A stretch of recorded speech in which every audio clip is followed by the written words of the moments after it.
Salut tout le monde, j'espère que vous allez bien. Aujourd'hui, je vais vous parler de quelque chose qui va vous choquer et que j'ai jamais divulgué ailleurs que dans des masterminds. Voilà, j'ai jamais dit ça, je crois, sur Internet. Vous pouvez regarder. Et pourtant, ça va avoir un impact majeur sur votre vie d'entrepreneur, d'investisseur. On va parler de ce qu'on appelle les side business. Et je vais vous faire une petite confession en fait. Moi, je ne m'en suis pas rendu compte, mais tout ce que j'ai pu faire en immobilier, en business internet et ainsi de suite, ça a toujours été un side business, c'est-à-dire quelque chose que je faisais à côté d'une activité principale. Et ça, vous devez le savoir, je vais vous expliquer un petit peu tout ça, parce qu'aujourd'hui, si vous me regardez, il y a 99% de chances que vous ayez une activité principale, que ce soit un emploi salarié, que ce soit même une autre activité ou éventuellement simplement vous occuper de vos enfants parce que vous avez une famille et ça vous prend beaucoup de temps, voilà. Et j'aimerais qu'on parle de ça, cette idée de business à côté, créer quelque chose à côté d'une activité principale qui nous prend le plus de temps. Alors on va développer ça et je vais vous dire comment on peut faire les choses, mais avant, on continue cette série de vidéos. Je vous ai dit, série de vidéos extrêmement simple. Je filme avec mon téléphone, j'ai un petit micro, voilà. Je vous ai dit, on fait tant que je suis à Marseille, comme si je redémarrais à zéro, comme si j'avais pas d'équipe à Maurice, comme si j'avais pas de caméraman, comme s'il n'y avait personne, parce que c'est le cas à Marseille, il n'y a personne. Et donc, je vous encourage vous aussi à lancer votre business en ligne et à utiliser ces méthodes-là qui sont simples. D'ailleurs, il y a une formation qui est juste en dessous, elle est gratuite et j'ai fait quelques vidéos là sur YouTube sur ça, vous devriez les regarder. Donc maintenant, on va commencer. Donc, vous savez, je me suis aperçu en discutant avec un des auteurs en fait de ma maison d'édition qu'en fait, j'avais toujours fait de l'immobilier, puis du business et même ma maison d'édition à côté de quelque chose, toujours. C'est-à-dire que je ne me suis jamais consacré à plein temps à mes activités business. Et malgré ça, je suis devenu millionnaire. Ça peut être fou. Et je sais que je vous dis ça, ça peut être très choquant, donc j'aimerais développer un petit peu. Moi, j'ai commencé l'immobilier donc dans un premier temps quand j'étais étudiant. Voilà, je finissais mes études, j'avais 23 ans et j'ai commencé à acheter des garages. Donc mon activité principale, c'était d'être étudiant comme tout le monde. Donc j'allais en cours, tout ça. En plus, c'était pas la fac, hein. C'était un diplôme d'état suite à un BTS. Donc on allait en cours, grosso modo, quasiment 35 heures par semaine. Donc c'était pas mon activité principale et j'ai commencé, c'était mon activité principale d'être étudiant et investisseur n'était que un business à côté, un side business. Et donc j'ai commencé comme ça à acheter des garages. Puis après avoir été étudiant, je suis devenu salarié dans un premier temps. Et j'ai même eu 2 jobs pendant un temps. Donc je travaillais le jour comme tout le monde et je faisais régulièrement des veilles de nuit pour avoir un petit peu plus d'argent. Donc j'ai commencé à investir en immobilier et sur mes 15 premiers biens immobiliers, j'étais toujours salarié. Donc quand je suis devenu indépendant financièrement avec l'immobilier, j'étais toujours salarié, j'avais toujours l'immobilier comme étant un side business. Et je sais que ça peut paraître fou, mais c'est la réalité. Et ça a continué année après année. C'est-à-dire que après, je me suis mis à fond dans l'immobilier, j'ai développé et en parallèle, j'ai créé un side business, un nouveau side business qui était ma maison d'édition et qui a été tout le business lié à la formation, les masterminds, les coachings, ainsi de suite. Mais ce n'était pas mon activité principale. L'immobilier était devenu mon activité principale à ce moment-là.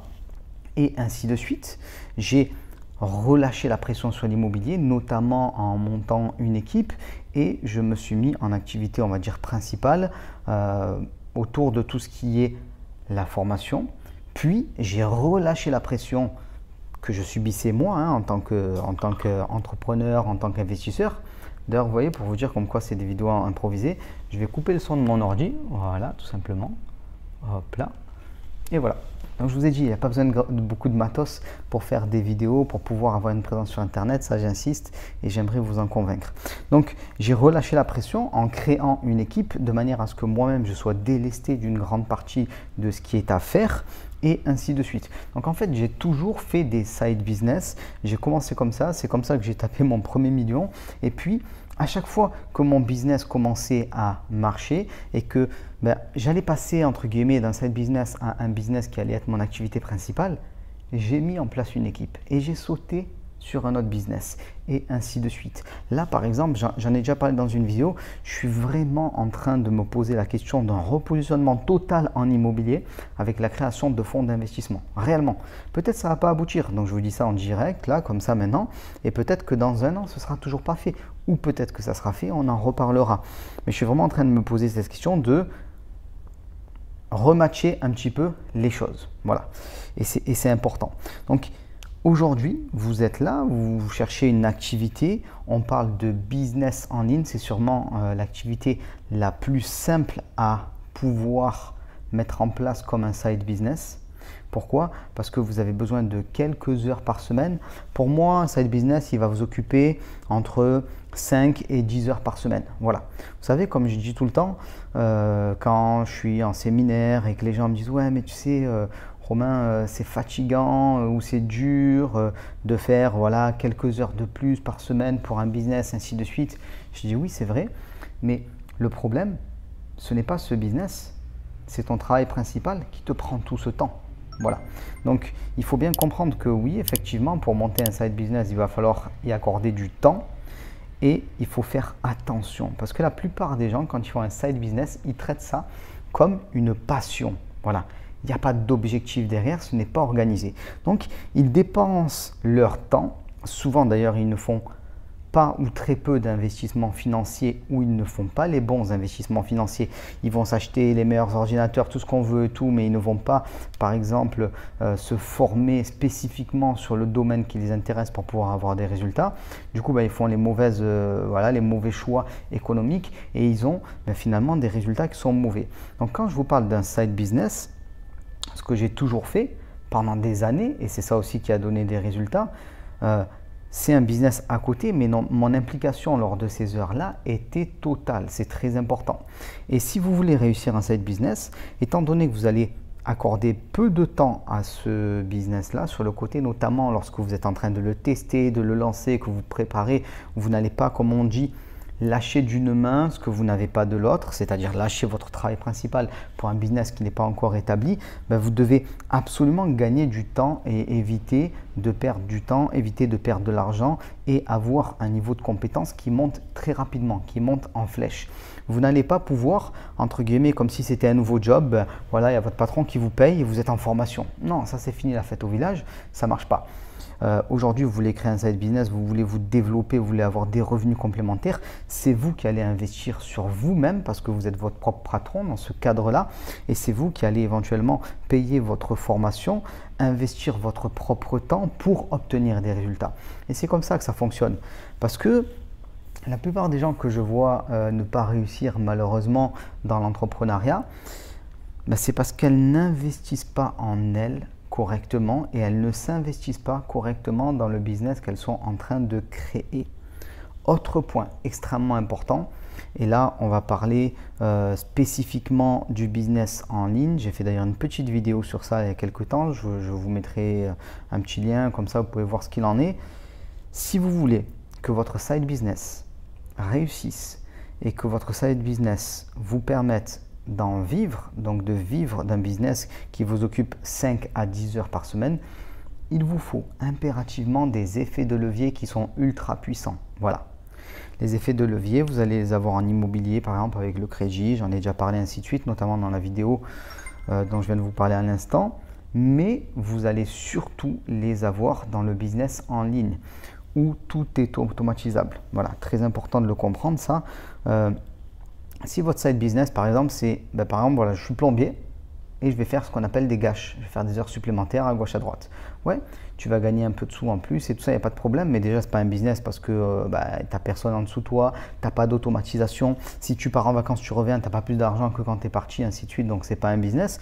Mais aussi, surtout, c'est corrélé à ton temps de travail. Voilà, très important de le comprendre, ça. Il faut décorréler tout ça.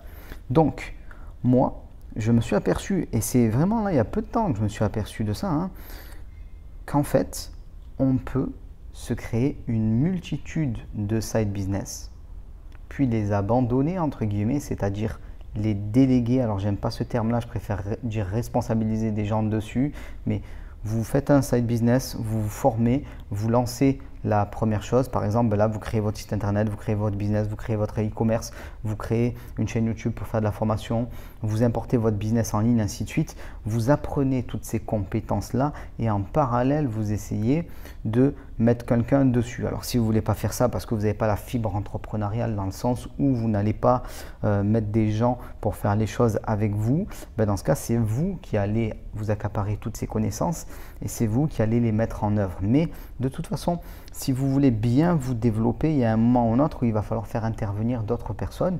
Et c'est ça aussi qui est magique avec Internet, c'est que vous avez des prestataires aux quatre coins de la planète que vous pouvez embaucher depuis chez vous.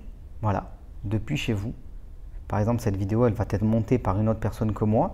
Si je faisais moi-même les vidéos plus le montage et tout, ça me prendrait un temps qui est quasiment infini. Donc, c'est pas moi qui vais le faire. On a chacun notre responsabilité.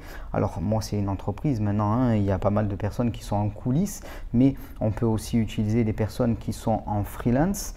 Donc, vous pouvez faire une série de vidéos ou, par exemple, une série d'articles ou demander à quelqu'un de vous créer un site internet, ainsi de suite. Et pour des montants qui sont faibles en comparaison des produits que vous pouvez vendre. Voilà. Donc, très important de le comprendre, ça. Vous allez devoir passer ce cap. Donc, vous avez une idée, vous faites un side business, vous testez l'idée, vous vous formez dans le domaine. Ça aussi, c'est très important parce que la plupart des gens disent « j'ai pas d'idée, je ne sais pas comment faire », ainsi de suite. En fait, tu n'as pas d'idée parce que tu n'as pas la connaissance de tous les mécanismes de comment le business en ligne là que tu es en train d'aborder. Par exemple, comment ce business est structuré, comment ça marche, comment on gagne de l'argent et tout. Donc, tu ne peux pas avoir d'idée là-dessus. C'est clair, net et précis, il n'y a aucun doute. Donc, il faut bien prendre en compte tous ces mécanismes-là.